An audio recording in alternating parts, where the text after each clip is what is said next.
성경 말씀 사무엘하 23장입니다. 사무엘하 23장 1절부터 8절까지 말씀입니다.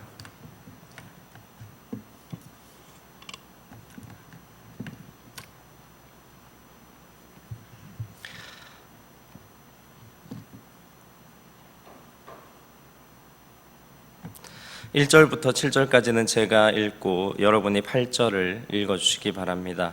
1절입니다. 이는 다윗의 마지막 말이라. 이새의 아들 다윗이 말하며 높이 세워진 자, 야곱의 하나님께로부터 기름 부음을 받은 자, 이스라엘의 노래 잘하는 자가 말하노라. 여호와의 영이 나를 통하여 말씀하시며 그의 말씀이 내 혀에 있도다.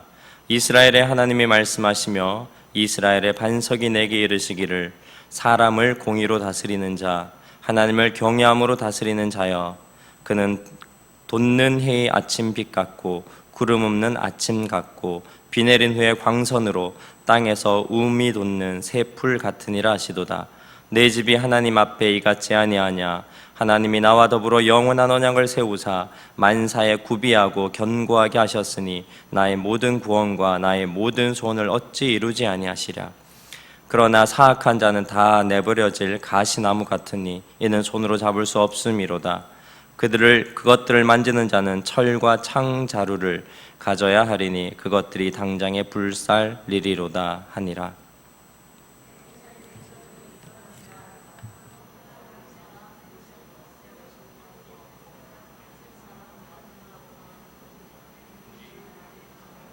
그가 단번에 800명을 쳐 죽였더라. 아멘. 지난주부터 다윗의 삶을 정리하고 있습니다. 사무엘하 22장, 지난주 22장을 통해서 인생에서 남기는 것은 승전가다, 승전가를 말씀드렸습니다. 그 승전가는 내가 안락하고 평안한 삶이 아니라 하나님께서 내 눈을 열어주셔서 내가 겪게 되는 고난의 흔적, 그리고 행하게 되는 고민의 흔적, 이런 것들이 바로 승전가다. 그리고 그 가운데 만나게 되는, 그 고난의 현장과 고민의 현장에서 만나게 되는 하나님의 방패가 바로 승전가의 주제다라고 말씀을 드렸습니다. 그리고 우리의 인생에 남겨야 할 마지막 노래, 그것은 바로 여호와 외에 그 어느 누구도 우리에게 방패가 될 수 없다라는 말씀이었습니다. 여호와 외에. 그러면 하나님의 방패가 우리 삶에 어떻게 전해지게 되고 하나님의 방패가 우리 삶에 어떻게 세워지는지 그 두 번째 이야기로 오늘 다윗의 이야기를 정리하려고 합니다. 그래서 오늘 23장을 통해 우리 인생의 마지막 노래를 한번 불러보려 합니다. 인생에는 늘 세 가지 단계가 있습니다. 낮아지고, 건져지고, 높여지는 그런 세 가지 단계가 있습니다. 이 세 단계를 통해서 늘 하나님은 역사하십니다. 오늘 본문은 이런 굴곡 있는 인생 가운데 삼위일체의 하나님이 어떻게 다윗의 삶에 역사하셨는지 나타나고 있습니다. 삼위일체라는 말은 여러분들한테 참으로 어렵다라는 생각이 들고, 그것보다는 다윗의 그런 굴곡진 인생에, 그 인생의 모습 가운데 예수님의 모습, 성령님의 모습, 성부 하나님의 모습이 비춰지는 교훈이 있다는 말씀이 우리가 이해하기는 더 편하다라고 생각을 합니다. 1절을 같이 한번 읽겠습니다. 1절입니다. 이는 다윗의 마지막 말이라. 이새의 아들 다윗이 말하며 높이 세워진 자, 야곱의 하나님께로부터 기름 부음 받은 자, 이스라엘의 노래 잘하는 자가 말하노라. 계속 말씀을 띄워주십시오. 다윗은 자신을 뭐라고 부르냐면 이새의 아들이라고 부릅니다. 이스라엘에서는 물론 아버지 누구의 아들이다라고 부르지만 이 이새의 아들이다라고 부르는 이 얘기는 그가 자기의 아들 압살롬이 반역을 일으켰을 때 왕궁 뒤로 빠져나갈 때 시므이가 저주한 말입니다. 이새의 아들, 낮추어 부르는 그런 말입니다. 근데 다윗이 자기 인생의 마지막 노래, 마지막 유언과 같은 말을 하는데 그 비난하는 자가 쓴 이새의 아들이란 말을 자기가 차용해서 씁니다. 자기를 낮추려고 했던, 비난하려고 했던 그 단어를 가지고 와서 이새의 아들 다윗이 말한다라고 얘기를 합니다. 그리고 또 하나는 야곱의 하나님께로부터라고 얘기합니다. 이스라엘 사람들은 아브라함의 하나님, 이삭의 하나님, 야곱의 하나님이라고도 하지만 야곱이 나중에 이스라엘이 된 후에는 이스라엘의 하나님이라고 불렀습니다. 왜 변하기 전에 이 야곱의 하나님께 기름 부음을 받았다라고 하냐면 무슨 말입니까? 변화된 이스라엘이 아니라 변하기 전 욕심 많고 남을 속이던 야곱, 즉 자신은 여자를 좋아하고 권력을 좋아하고 그래서 살인하고 속이는 자였다는 회개입니다.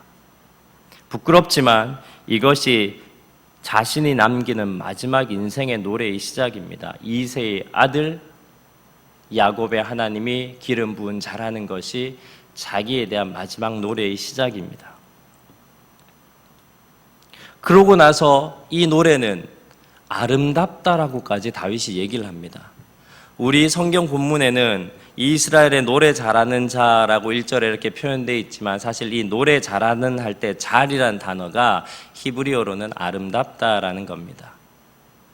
다르게 표현을 하면 이새의 아들이 이런 얘기를 하고 이새의 아들 나 그리고 야곱의 하나님의 기름 부은 내가 얘기하는데 지금 내가 하는 얘기는 아름다운 이야기다 이렇게 얘기를 하는 겁니다. 자기를 낮추는 그것이 아름답다라고 얘기를 하는 겁니다. 이런 부끄러움의 고백이 아름답다는 것은 큰 가르침이 있습니다. 중요한 가르침이 뭐냐? 결국 인생의 마지막에는 누구에게나 자신의 초라함이 보인다는 겁니다.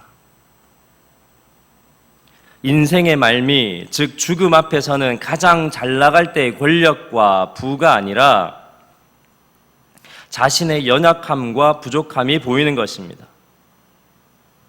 예수님께서도 빌립보서 2장 5절 6절 말씀에 원래 하나님과 같은 본체라고 예수님이 그렇게 표현되어 있습니다. 근데 빌립보서 2장 5절과 6절에 어떤 말씀이냐면 너희 안에 이 마음을 품으라 곧 그리스도 예수의 마음이니 그는 근본 하나님의 본체시나 하나님과 동등됨을 취할 것으로 여기지 아니하셨다라는 것입니다. 하나님 앞에서 늘 자신의 낮음을 아신 분이 바로 예수 그리스도입니다. 다윗의 삶이 교훈하는 바는 인생의 마지막에는 어떤 권력자든 어떤 왕이든 어떤 부한 사람이든 자신의 초라함이 보인다라는 겁니다. 마지막 시간이 되면. 그러니 죽기 전에 약해져서 초라함이 보이기 전에 나의 초라함을 보라는 것이 오늘 이 시작입니다. 여기에 나타나는 것이 바로 그리스도 메시아적 정체성입니다. 예수님의 정체성입니다. 인생에서 예수님의 정체성이 나타나는 것은 다름이 아니라 낮아짐입니다. 이 낮아짐은 하나님 앞에서 나의 초라함을 볼 때 나타나는 모습입니다. 엎드립니다. 경외합니다.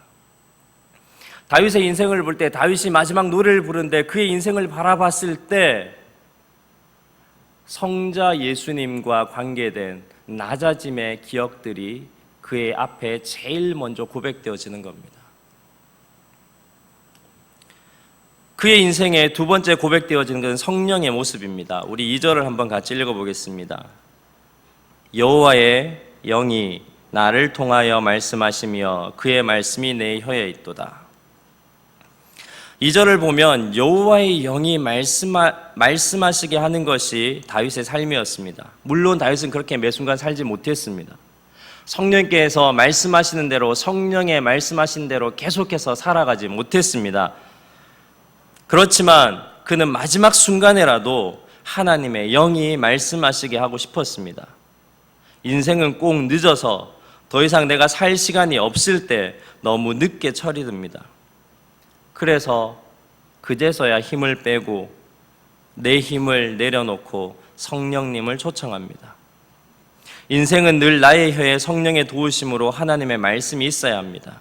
늘 내가 아닌 성령을 구해야 된다는 것이 이 다윗의 마지막 고백의 시작입니다. 세 번째로는 성부 하나님의 모습이 비춰집니다. 항상 우리의 삶은 하나님이 말씀하셔야지, 하나님 성부 되신 아버지 하나님께서 말씀하셔야지 우리의 삶이 제대로 출발될 수 있다라는 얘기를 하는 것입니다. 개인의 학업도, 취업도, 결혼도, 나아가 나라의 정치와 경제도, 세계의 평화도 반석이신 하나님 말씀으로 시작됩니다. 왜냐하면 하나님의 말씀이 기준을 제시하기 때문입니다. 3절을 보겠습니다. 3절을 함께 읽겠습니다. 시작.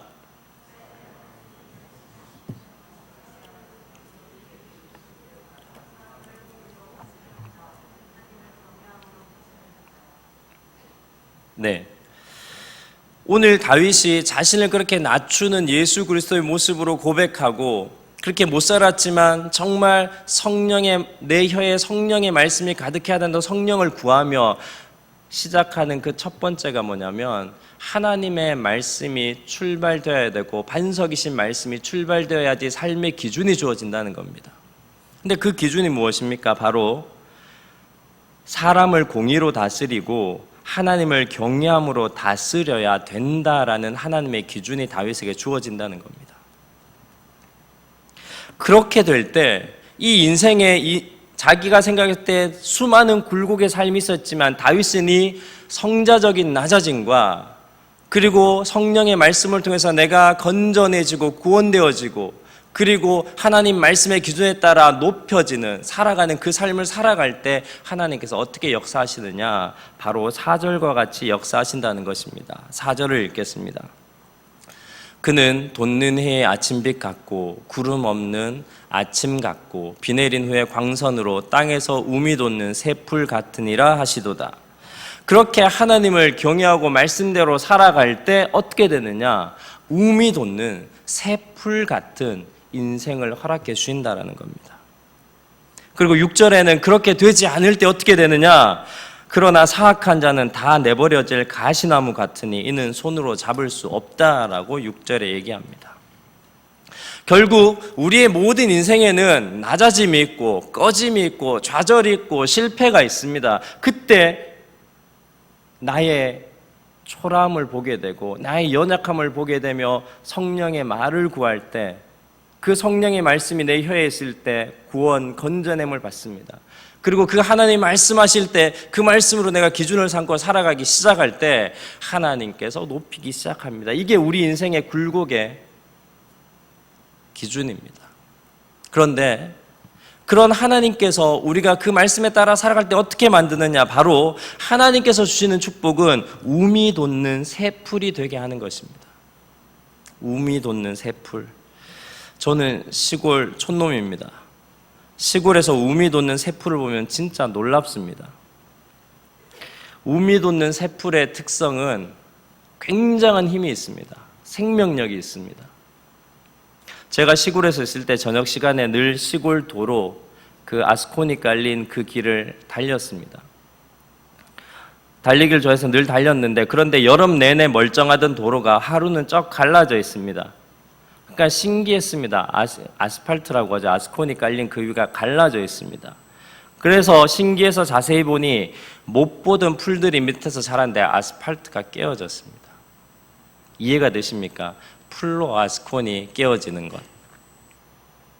움이 돋는 새풀이란 말은 어떤 곳에서도 뚫고 나올 수 있는 인생이라는 말입니다.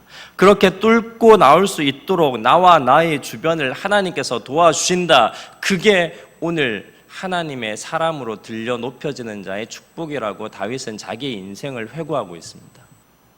여러분도 이런 움이 돋는 새풀처럼 살아가고 싶지 않습니까? 그러면 하나님은 내가 어떻게 움이 돋는 새풀이 되게 하십니까? 그런데 이 노래가 여러분이 8절을 읽으셨지만 여기까지는 참 괜찮았는데 8절에 다윗의 용사들의 이름은 이러하니라. 다그몬 사람 요셉 바세벳이라고도 하고 에센 사람 아디노라고도 하는 자가 군 지휘관의 두목이라. 그가 단번에 800명을 쳐 죽였더라. 이 8절부터 마지막 39절까지는 엉뚱하게 37명의 다윗의 용사가 쭉 소개되는 걸로 맞춰집니다.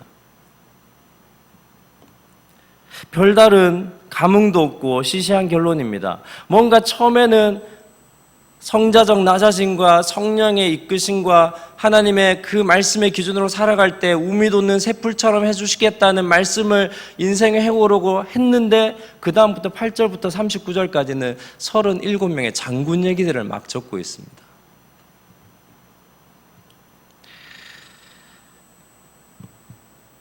무언가 우미 돋는 새풀에 대한 다윗 자신의 고백이나 아니면 어려운 상황에서 하나님께서 허락하신 우미 돋는 새풀에 관한 스토리가 나와야 하는데 그렇지 않습니다. 그러나 여기에 우리에게 던져주는 큰 뜻이 있습니다. 그것이 바로 우리의 인생에서 남겨야 하는 마지막 노래가 무엇이냐라는 것입니다. 우리의 인생의 마지막 남겨야 하는 것은 바로 하나님께서 남겨두신 사람을 노래해야 됩니다.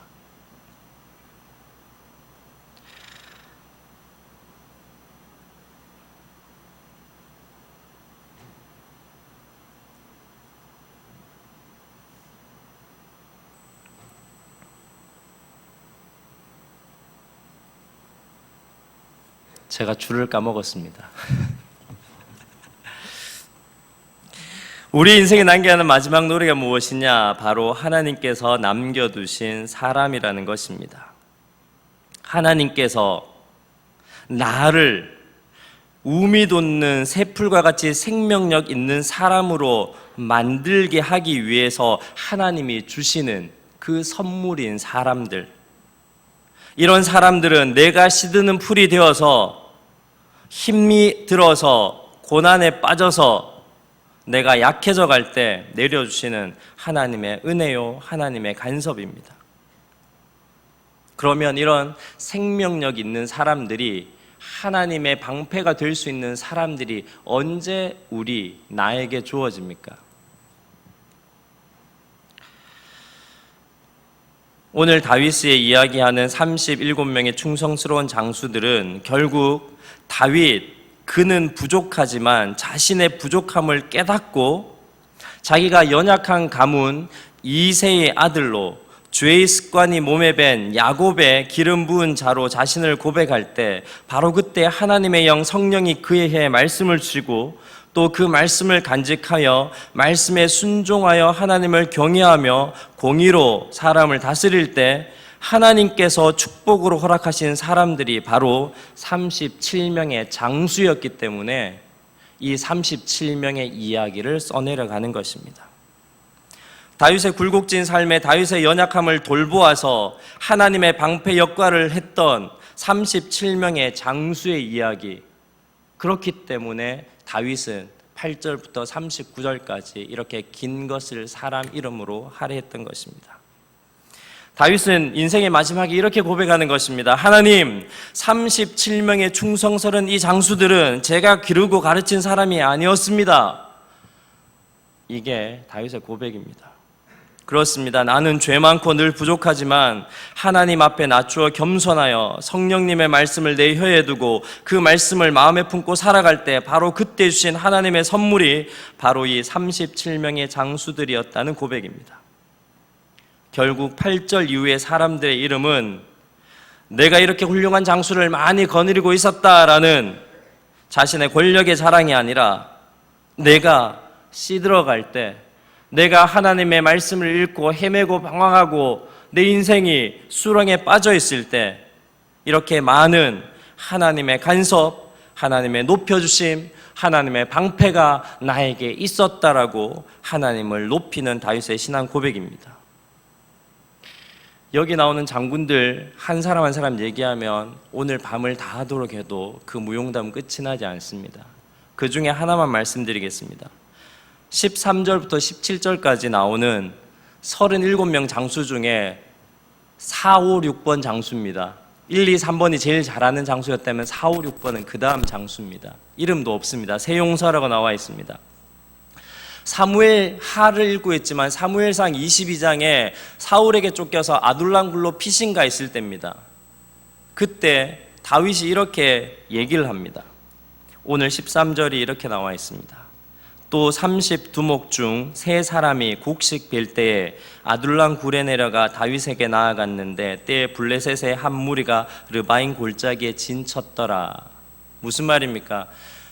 블레셋이 르바임 쪽에 진을 치고 그러면 베들레헴 이쪽은 벌써 블레셋이 침범해서 자기가 이겼다라는 겁니다. 14절에 그때 다윗은 산성에 있고 그때 블레셋 사람의 요새는 베들레헴에 있는지라. 베들레헴에 함락된 겁니다. 블레셋이 베들레헴에 있고 아둘람굴의 피신에서 이렇게 있는 처량한 신세의 다윗입니다. 15절에 다윗이 이렇게 얘기합니다. 다윗이 소원하여 이르되 베들레헴 성문 곁 우물물을 누가 내게 마시게 할까 하며 넋두리를 합니다. 베들레헴 성문 곁 우물 한번 먹고 싶다. 그런데 16절에 세 용사가 블레셋 사람의 진영을 돌파하고 지나가서 베들레헴 성문 곁 우물물을 길어가지고 다윗에게로 왔으나 목숨을 걸고 갔다 옵니다. 다윗이 마시기를 기뻐하지 아니하고 그 물을 여호와께 부어 드리며.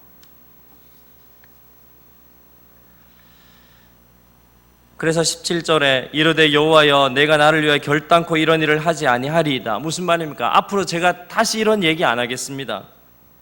이는 목숨을 걸고 갔던 사람들의 피가 아니니까 하고 그는 그 물을 마시지 않았습니다. 그 용사 3명이 가서 우물물을 떠왔지만 그것을 하나님께 부어드리고 그렇게 했습니다. 이런 다윗의 처량한 가운데, 연약한 가운데, 넋두리하는 가운데도 하나님께서는 이런 다윗의 처량함을 아시고 용기 있는 자를 선물해 주셔서 무엇을 깨닫게 하셨느냐? 오늘 본문의 5절 말씀입니다. 23절 5절에 이렇게 되어 있습니다. 내 집이 하나님 앞에 이같지 아니하냐? 하나님이 나와 더불어 영원한 언약을 세우사 만사에 구비하고 견고하게 하셨으니 나의 모든 구원과 나의 모든 소원을 어찌 이루지 아니하시랴. 다윗이 넋두리나 하고 쫓겨다니는 그 신세 가운데 하나님께서 훌륭한 장수들로 통해서 그 목숨을 건 장수들을 통해서 그렇구나, 하나님은 약속을, 영원한 약속을 잊지 않고 계시구나라고 깨닫게 하는 그런 사람을 선물로 보내주셨던 것입니다.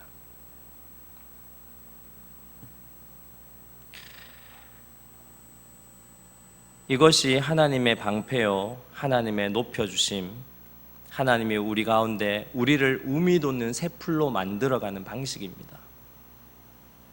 우리가 늘 우미 돋는 새 풀처럼 생명력 있게 무언가를 뚫고 나올 수 있는 힘이 늘 있지는 않습니다. 그러나 오늘 하나님께서 우리에게 인생의 마지막에 남겨야 되는 것은 무엇이냐? 너희의 권력과 부와 명예가 아니라, 너희의 높음이 아니라, 너희가 어떤 상황에서든지 내가 너를 사랑하여 내가 너에게 보내줄 나의 사랑이 있다라는 그 하나님의 보내심, 하나님의 간섭하심을 노래해야 되고, 그 노래하는 중심이 뭐냐? 하나님께서 보내시는 사람이 있다라는 겁니다. 여러분 마지막에 뭘 노래하실 겁니까? 여러분의 인생의 마지막이 내일이 될지 20년 후가 될지 50년 후가 될지 100년 후가 될지는 모르지만 그 마지막 숨이 넘어가는 그 순간에 여러분은 무엇을 노래하겠습니까? 첫째야 너 얼마 가져라, 둘째야 너 삼성동에 집 있다 그거 너 해라, 이런 얘기 하시겠습니까? 여러분이 남겨야 될 얘기가 있다라는 겁니다. 그래서 가장 중요한 하나님께서 주신 사람들을 보는 눈, 그리고 그들과 함께 사는 삶, 이것이 우리의 마지막 남길 것들입니다. 사랑하는 청년들, 그리고 성도님들, 우리가 불러야 하는 마지막 노래, 인생의 마지막으로 남겨야 하는 것은 돈이 아닙니다. 명예가 아닙니다. 이런 것들은 죽음과 함께 아무 쓸모 없어집니다. 내가 사라지고 없어도 살아있는 것을 남겨야 합니다. 그것은 바로 하나님께서 보내주신 사람입니다. 그런데 그 사람은 내가 남기는 것이 아닙니다. 내가 하나님 앞에 부족하지만, 실수투성이지만 말씀대로 공의롭게 살아가려고 몸부림칠 때 하나님은 우리의 인생에 하나님의 방패들로 사람을 우리에게 허락해 주십니다. 우미 돋는 풀 같은 사람으로 나를 살리시기 위해서 하나님의 방패들을 보내주시는 것입니다. 그리고 우리는 우리의 생이 다하는 그날 그렇게 고백하는 겁니다.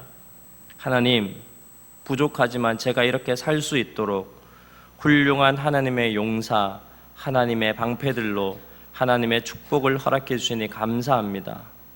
내가 우미 돋는 풀이 되어 생명력 있게 살아있는 풀이 되도록 나에게 좋은 방패들이 된 이들을 주시니 감사합니다. 저는 죽지만 이제 살아있는 그들도 저와 같이 좋은 방패들을 만나게 축복하여 주셔서 그들로 우미 돋는 풀이 되게 인도하여 주옵소서.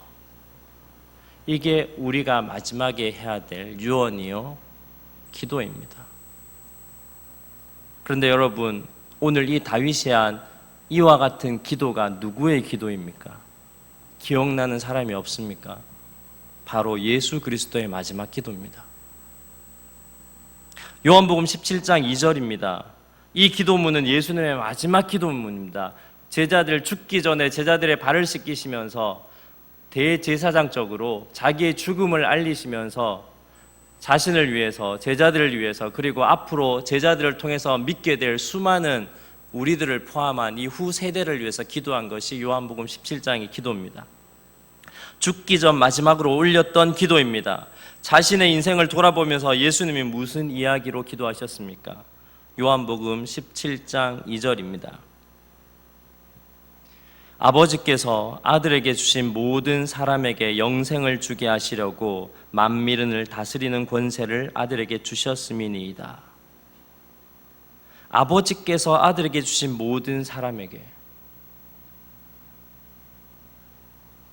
예수님은 그 기도의 시작을 아버지께서 아들에게 주신 모든 사람에게라는 말로 시작합니다. 결국 예수님도 마지막에 그렇게 고백합니다. 하나님 감사합니다. 나의 사랑하는 제자들, 아버지께서 저에게 주신 이 사랑하는 제자들, 힘들었기도 하고 어렵기도 하고 제 마음을 많이 아프게도 했지만 진짜 이 세상을 제가 의미 있게 살 수 있도록 허락하신 당신의 선물이었음이 맞습니다. 예수님은 자신이 하나님의 말씀을 이루려고 살아갈 때 그의 삶 마지막에 남겨진 제자들을 보며 하나님을 더 깊이 있게 찬양할 수 있었던 것입니다. 그러면서 제자들을 위해 이렇게 기도합니다. 요한복음 17장 11절입니다. 나는 세상에 더 있지 아니하오나 그들은 세상에 있사옵고 나는 아버지께로 가옵나니 거룩하신 아버지여 내게 주신 아버지의 이름으로 그들을 보전하사 우리와 같이 그들도 하나 되게 하옵소서. 이게 무슨 기도입니까?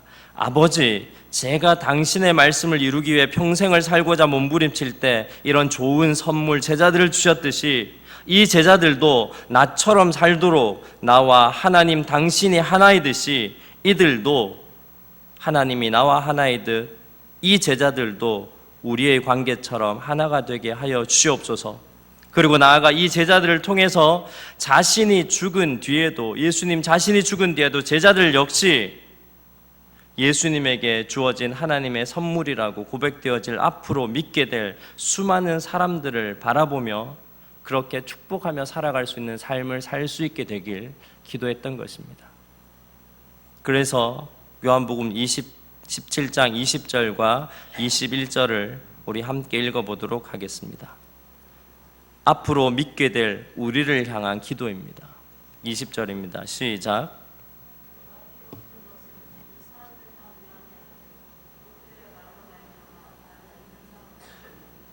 (21절입니다)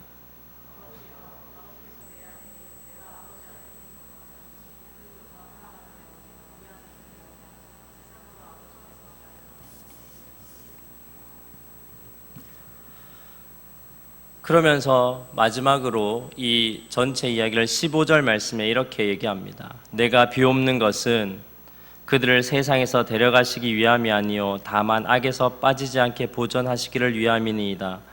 내가 세상에 속하지 아니한 같이 그들도 세상에 속하지 아니하였사옵나이다. 무슨 말이냐? 오늘 다윗이 한 기도가 바로 이 기도입니다. 예수님 기도입니다. 예수님이 간절하게 기도하셨던 것은 예수님 자신이 내가 하나님 말씀대로 살아가려고 할 때 하나님께서 그 굴곡된 삶을 지켜주시기 위해서 수많은 사람을 보내셨다는 것을 이 자리에서 깨달은 겁니다. 그건 누구였냐? 바로 제자들이었다는 겁니다. 그래서 그 부족하게 보이는 그 제자들이 바로 내가 쓰러지지 않게 만든 하나님의 선물이었구나라고 마지막 고백하는 기도입니다. 그리고 하나님께서 보내신 이 제자들 덕에 내가 움이 돋는 새풀이 되었다는 예수님의 고백입니다. 그리고 나아가서 그 제자들도 자신처럼 살아가게 되기를 바라셨던 것입니다. 결국 하나님, 예수님, 그리고 그의 제자, 그리고 제자를 통해 믿게 될 우리들까지, 후대에 믿게 될 모든 성도들이 바로 이 일에 하나가 되기를 원하셨던 겁니다. 우리의 인생은 굴곡이 있을 수밖에 없습니다. 그리고 그 굴곡에 하나님께서는 수많은 하나님의 사람들을 지금 여러분 곁으로 보내고 계십니다. 그것을 볼 수 있어야 됩니다. 그런데 놀랍게도 이런 사람들이 매력 있게 보이고 신앙 좋게 보이면 얼마나 좋겠습니까? 멋있어 보이고 신앙생활도 잘하고 직장생활도 잘하고 완벽하게 보면 얼마나 좋겠습니까?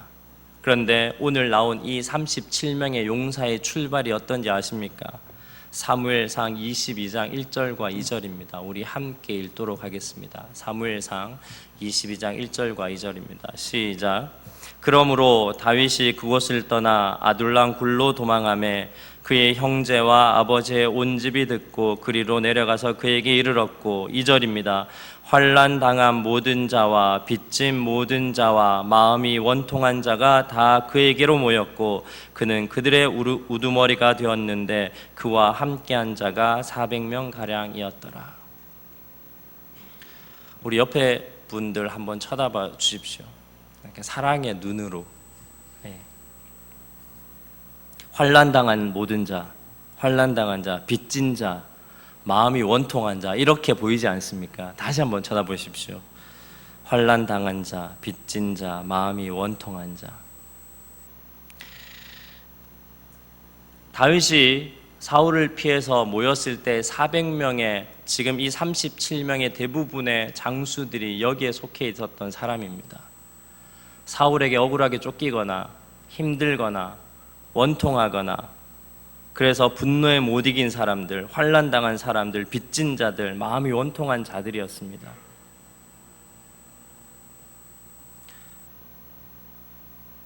그래서 예수님의 요한복음 17장의 기도가 24절부터 26절까지 이렇게 끝이 납니다. 제가 한번 읽어드리겠습니다. 아버지여, 내게 주신 자도 나 있는 곳에 나와 함께 있어 아버지께서 창세 전부터 나를 사랑하심으로 내게 주신 나의 영광을 그들로 보게 하시기를 원하옵나이다.